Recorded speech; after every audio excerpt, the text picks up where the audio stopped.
창세기 37장 우리 25절에서 36절 말씀입니다. 창세기 37장 25절에서 36절 우리 말씀 함께 읽도록 하겠습니다. 그들이 앉아 음식을 먹다가 눈을 들어본즉 한 무리의 이스마엘 사람들이 길르앗에서 오는데 그 낙타들의 향품과 유황과 몰약을 싣고 애굽으로 내려가는지라. 유다가 자기 형제에게 이르되 우리가 우리 동생을 죽이고 그의 피를 덮어둔들 무엇이 유익할까? 자, 그를 이스마엘 사람들에게 팔고 그에게 우리의 손을 대지 말자. 그는 우리의 동생이요 우리의 혈육이니라며 그의 형제들이 청종하였더라. 그때 미디안 사람 상인들이 지나가고 있는지라 형들이 요셉을 구덩이에서 끌어올리고 은 20에 그를 이스마엘 사람들에게 팔매 그 상인들은 요셉을 데리고 애굽으로 갔더라. 르우벤이 돌아와 구덩이에 이르러 본즉 거기 요셉이 없는지라 옷을 찢고 아우들에게로 되돌아와서 이르되 아이가 없도다. 나는 어디로 갈까? 그들이 요셉의 옷을 가져다가 순념소를 죽여 그 옷의 피를 적시고 그의 채색 옷을 보내어 그의 아버지에게로 가지고 가서 이르기를 우리가 이것을 발견하였으니 아버지 아들의 옷인가 보소서 하며 아버지가 그것을 알아보고 이르되 내 아들의 옷이라 악한 짐승이 그를 잡아먹는도다. 요셉이 분명히 찢겼도다 하고 자기 옷을 찢고 굵은 배로 허리를 묶고 오랫도록 그의 아들을 위하여 애통하니 그의 모든 자녀가 위로하되 그가 그 위로를 받지 아니하여 이르되 내가 슬퍼하며 수월에 데려가 아들에게로 가리라 하고 그의 아버지가 그를 위하여 울었더라. 그 미디안 사람들이 그를 애굽에서 바로의 친위 대장 보디발에게 팔았더라. 아멘. 아멘. 오늘은 보이지 않는 손길이라는 제목으로 함께 말씀 나누도록 하겠습니다.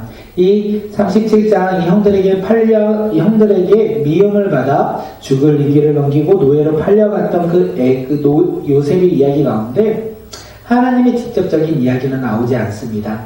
그런데 우리는 이 요셉의 이야기를 통하여 이 사건 모두가 하나님의 뜻 가운데 하나님의 계획 가운데 이루어진 것이라는 것을 우리는 알고 있습니다.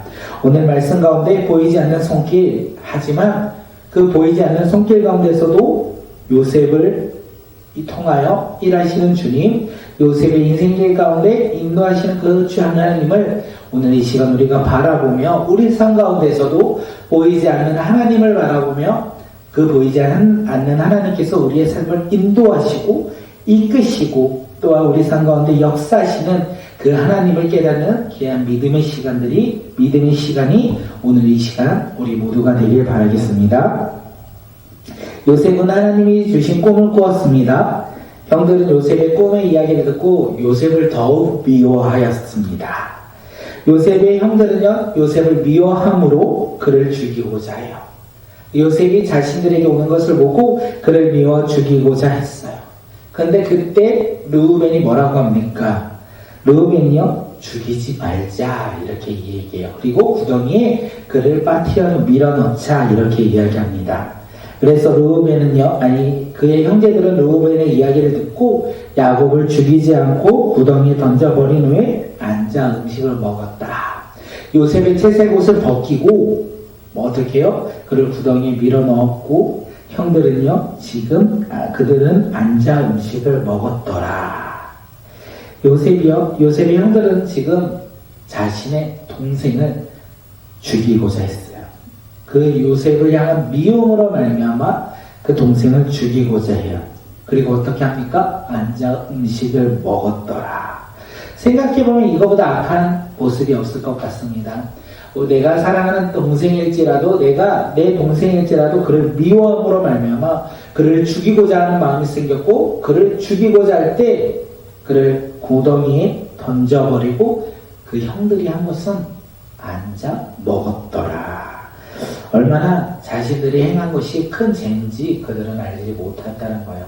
당연히 내가 미워하니까 그를 죽이고자 하는 마음이 있었고 그를 죽이는 것도 내가 볼 땐 괜찮다. 이렇게 생각하고 있는 것이 바로 요셉의 형들의 모습이라는 것을 우리에게 이야기합니다. 이 이야기를 통해 우리가 알 수 있는 것은 제가 죄인지 모르는 사람들에게 있어서 그 작은 죄가 얼마나 큰 죄로 이어지는지 우리는 알 수 있다는 것입니다.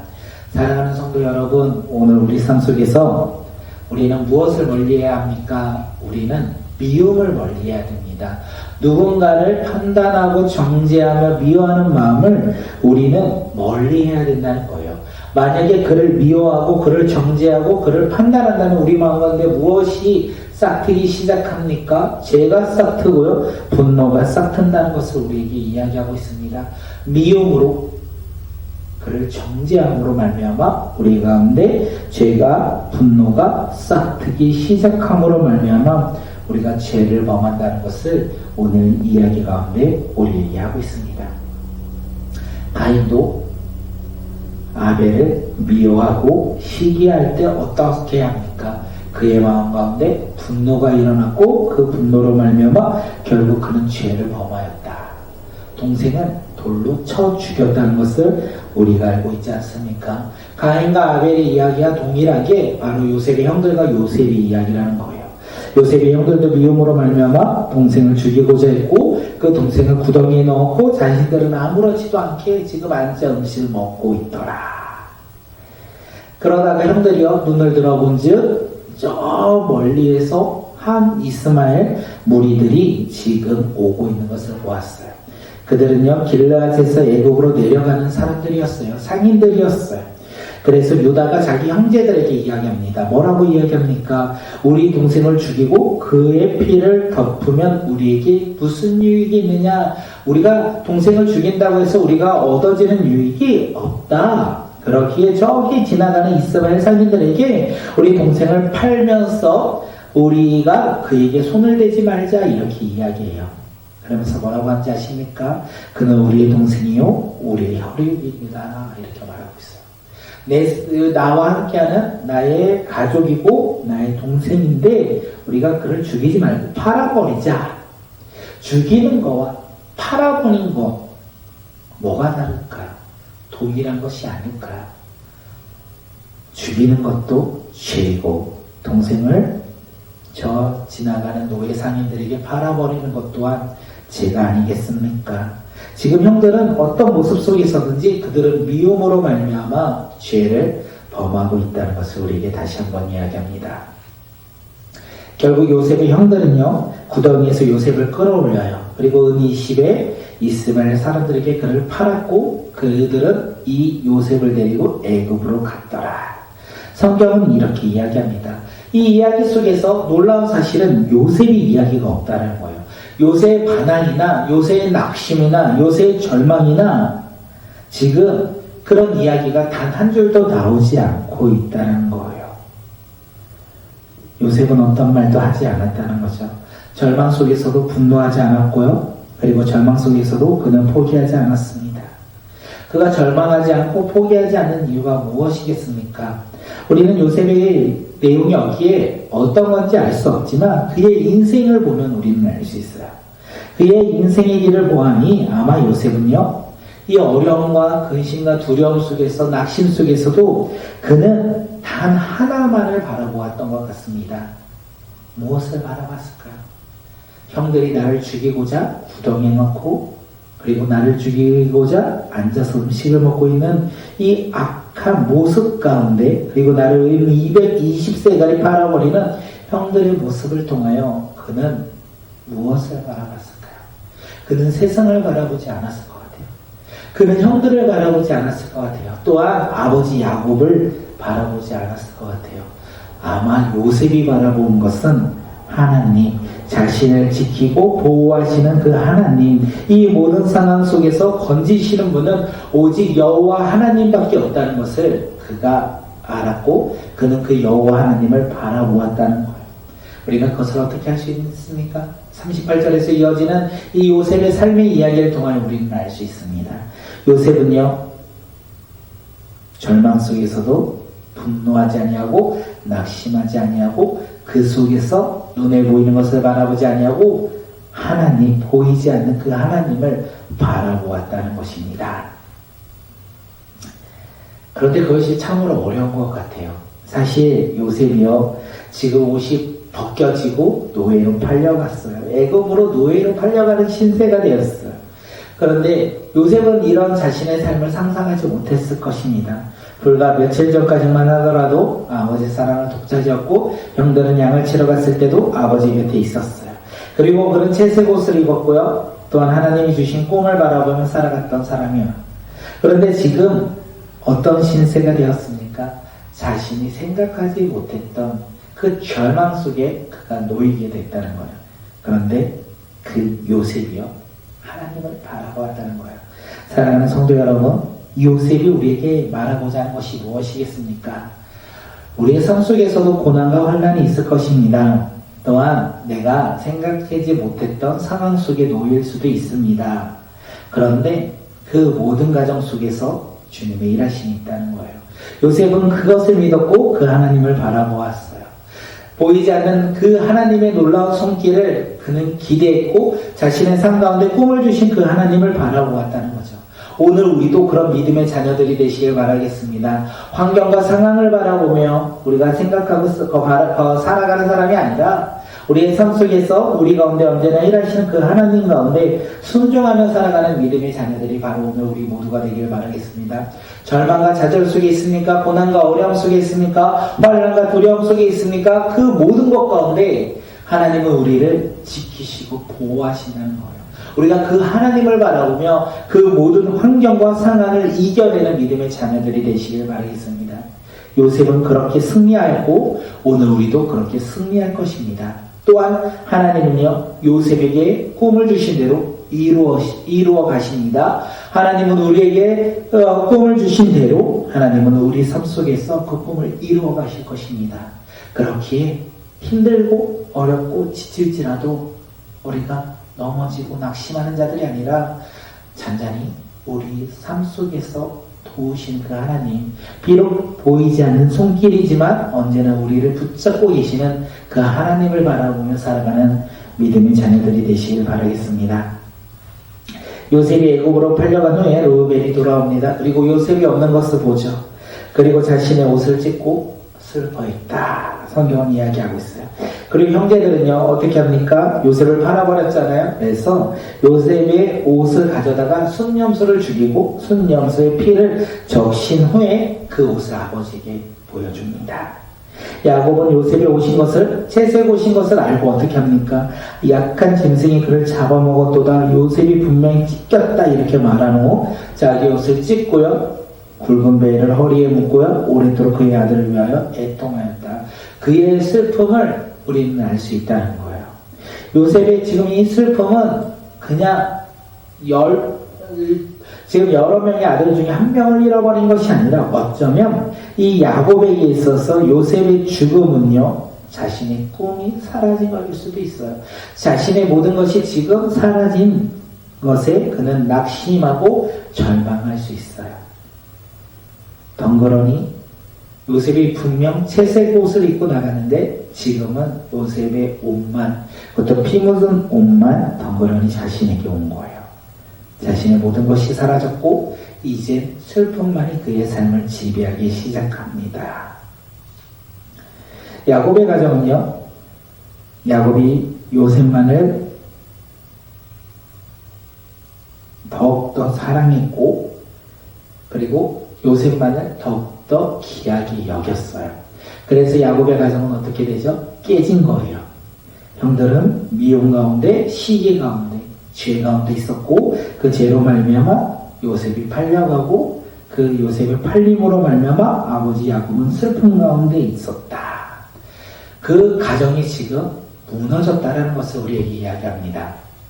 아들이 아버지를 속이고 아버지는 낙심하고 있는 그 무너진 가정 가운데 하나님은요, 회복을 원하시는 거예요.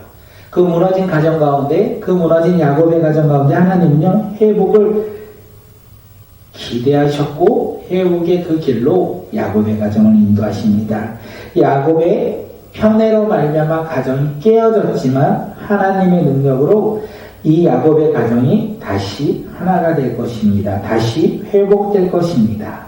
우리가 이것을 야곱의 이야기를 통하여 알 수 있지 않습니까? 우리가 이것을 다시 한번 우리가 나눌 텐데, 야곱의 가정이 편애와 질투와 미움으로 깨진 그 가정이 하나님으로 말미암아 하나님의 능력으로 인하여 회복되는 놀라운 역사가 일어난 것을 우리는 나눌 것입니다. 사랑하는 성도님들, 우리의 가정은 어떻습니까? 우리의 가정 가운데 아픔이 있습니까? 그리고 절망이 있습니까? 낙심과 근심과 걱정이 있습니까? 우리 가정이 하나 되지 못하고 혹시 깨져 있습니까? 우리가 대화가 끊기고 우리의 교류가 끊기고 서로가 바라볼 때 사랑이 아니라 미워하며 질투하며 시기하는 모습으로 우리 가정이 지금 나아가고 있습니까? 그런데 하나님은요, 그런 가정일지라도 하나님은 회복시킬 것입니다. 하나님은요, 하나님의 믿는 믿음의 자녀가 있는 가정을요, 회복시킨다는 거예요. 하나가 되게 된다는 거예요. 야곱의 가정처럼 우리의 가족도 하나가 될 것입니다. 그렇게 우리는 소망이 있습니다. 그렇게 오늘 우리는 기대합니다. 눈에 보이는 것이 아니라 눈에 보이지 않는 하나님의 나라의 소망을 두고 우리가 가정 가운데 나갈 때 분명 하나님은 우리 가정 가운데 일하실 것이에요. 우리 가정 가운데 회복을 말씀하시고 그 회복의 능력으로 우리 가정이 치유될 것이에요. 하나님은요, 우리 가운데 임하시고 역사하실 거예요. 그 하나님을 우리가 바라보며 신뢰하며 나가는 믿음의 자녀들이 되시길 바라겠습니다. 우리의 가정이 믿음의 가정이 되어 하나님 앞에 하나 되어 회복이 일어나는 놀라운 기적과 놀라운 치유를 날마다 맛보는 믿음의 가정이 되시길 바라겠습니다. 우리 36절 마지막으로 한 번 더 읽겠습니다. 36절. 그 미디안 사람들은 그를 애굽에서 바로의 신하 취대장 보디발에게 팔았더라.